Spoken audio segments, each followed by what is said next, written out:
Well, I thought I would do something new for 2023, and hopefully, this is something that will help keep me accountable for what I am spending my time doing, and will hopefully make you be able to keep me accountable for what I'm spending my time doing. This giant pile of games here is my shelf of shame, my pile of shame. I'm going to talk about all the games that came out in 2022 that I didn't get a chance to play that I wanted to. And I feel embarrassed that I didn't get to, but I thought it would be interesting for you to see what is in my to-play pile. And so we'll get started and take a look at all of those. The first game in my on my shelf of shame is Enemy Action Kharkov from Compass Games. I was very excited for this one. I'm still very excited for this one. This is East Front, John Butterfield, sequel to Enemy Action Ardennes, which is a game I like quite a bit. And I just did not find the window to get this to the table. One of those games that you can play solo from either side and or play head-to-head. And it's also one of those games that I have played Enemy Action Ardennes solo. It is a fairly heavyweight solo system, and I wanted my first experience with this to be head-to-head. I found with Enemy Action Ardennes that I actually had more fun playing head-to-head than I did the solo version. So that's how I want to play Enemy Action Kharkov first. But as you can see, it's been sorted. It's been sleeved. The counters are ready to go, and I just need to get it to the table with a friend of mine. A big time investment, but one that I am excited to play at some point. And if anyone watching this, if you're one of my normal gaming partners, please hit me up. Let's play some Enemy Action Kharkov. Second game on my shelf of shame is from Europa Simulazioni. I believe this might have come out in 2021, but it's a game that I've had near the top of my to-play pile for ever, basically, and I still have not got it to the table. I think part of that is because I had a choice, basically. This year, I was like, I'm going to tackle Library of Napoleonic Battles, but it was between that and this.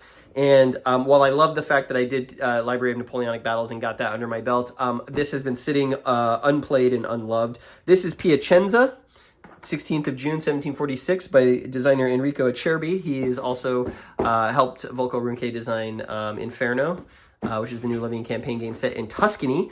But this game, let me show you what's inside because it's a very beautiful production. This is not the entire map. It does have one more fold out here, but it is enough to give you a sense of what the map looks like. It is absolutely beautiful. It is a very thick linen finish, almost like something you would get with Clash of Arms. The counters are very attractive, and there aren't very many of them either. These are all the different formations in this battle. This is obviously War of Austrian Succession, I believe. And it's got some great player aids in both Italian and English. You can see the setup diagram here. I have been dying to play this. It looks awesome. I mean, just look at the detail on the map. It looks fantastic. The rules aren't too hefty. It is a tactical system. It's about 17, 18 pages. Comes, fairly, not a lot of illustrations, but fairly manageable, it appears. I mean, the spacing is pretty generous.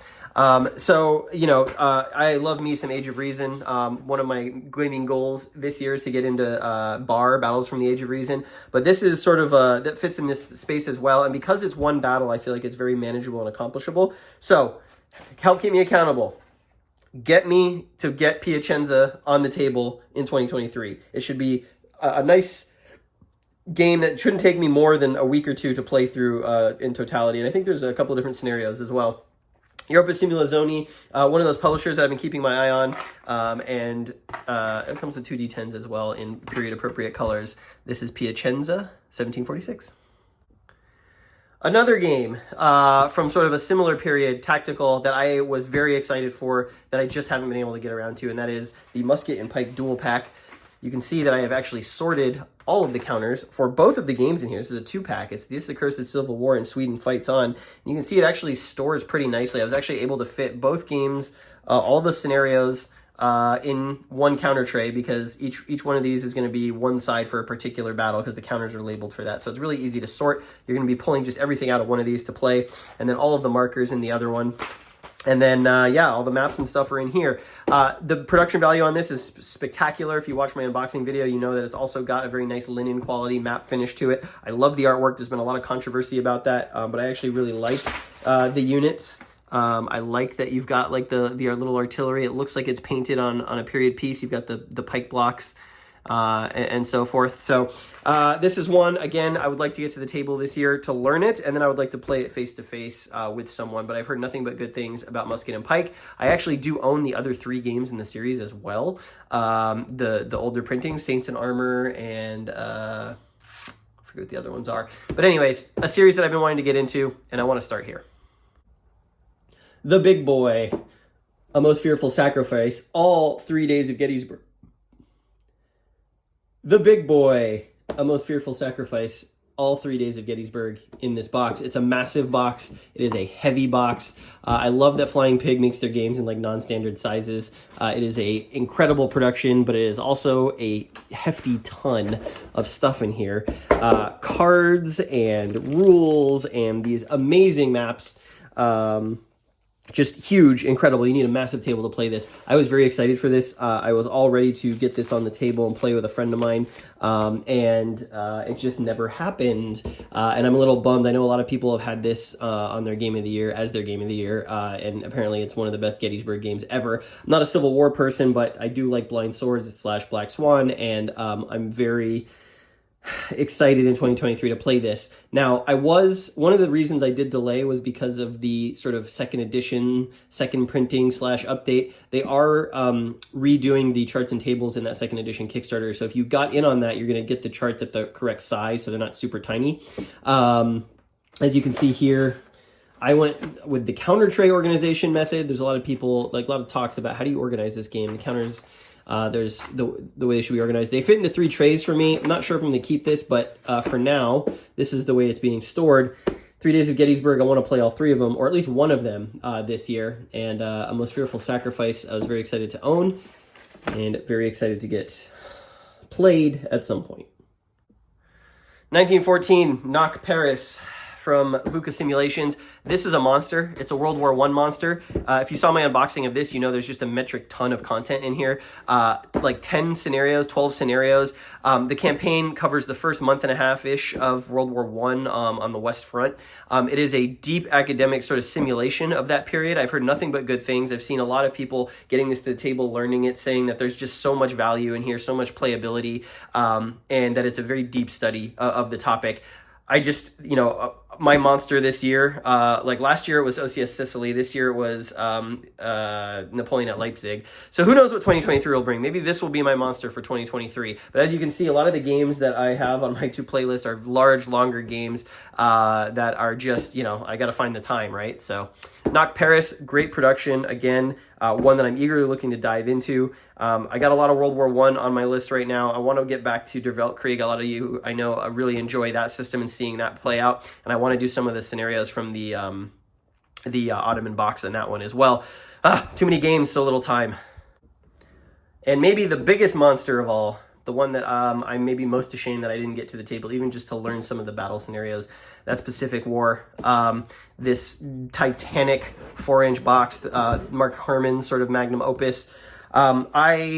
It's been intimidating, I'll be honest with you. The reason I haven't got this to the table is because it is really intimidating. The other reason is because my main wargaming partner, he and I he's a big Pacific War guy, I'm not. And I think that this is finally the game that will get me to enjoy Pacific War games. As you know, I'm not a big fan of Empire of the Sun. It just hurts to play. It's too mentally taxing for what I'm getting out of it. Other Pacific War games, Fire in the Sky, I didn't really enjoy. And I think there's just something about the dynamics of the Pacific in World War II that just don't jive with me from a gameplay perspective. I think Atlantic Chase might be, well, that's not the Pacific. It's a naval game in World War II. That's really the only naval World War II game that I've played that I've enjoyed. I think Pacific War can change that. I just know that it's going to be a big endeavor to get it under my belt and played. As you can see, I'm in the process. Originally, I was storing the game in these container store trays. And then Cube for me, well, you can see I haven't even punched it all yet. Look how many, there's still so much I got to punch out for this game. It's insane. But Cube for me, Polish company, released some trays that actually fit in the box with all of the counters in them. And so I am in the process of transferring all of the units and stuff and punching and putting them in these trays so that everything will fit inside the box. It's just a big task, and again, slightly intimidated. My wargaming partner, like I said, he really wants to play this, and I really want to learn it with him. It's something that we're going to undergo together. We're going to play over and over, multiple weekends, try and get through all the scenarios until eventually we get to an operational scenario and play through that. But he's been very busy, and so we haven't had the chance or opportunity to get Pacific War on the table, but it will happen, and it will happen in 2023, and I'm excited to see where this sits for me and whether or not I end up enjoying it as much as I hope I do.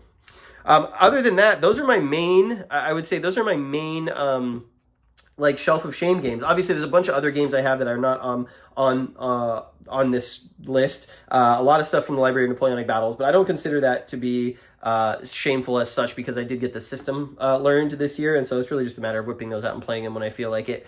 There's a couple other things. VUCA has some other stuff on their World War II series that I'd like to play, but that's for when the mood strikes me. But these are the main games that I felt like, yeah, man, I feel guilty I didn't get these played or tried because everyone was talking about them. I know this one in particular was a big deal this year. But yeah, let me know what's on your Shelf of Shame. Let me know if you've played any of these and what you think of them. I hope you've enjoyed the content recently. We're going to get back to our regularly scheduled programming. I've got some unboxings coming up, some new stuff I got from GMT. We've got some more Great Northern War battles from Fields of Battle. And after that, I'm hopefully going to be tackling some more BCS, ARACOR. So that's what's coming up early in the year. And maybe some other surprises as well that you might see on this channel that you are not expecting, or if you are expecting it, you're not sure when it's going to happen. That's a little cryptic hint, and hopefully I'll be able to share with you soon what exactly that means. Thanks for watching again. Bye.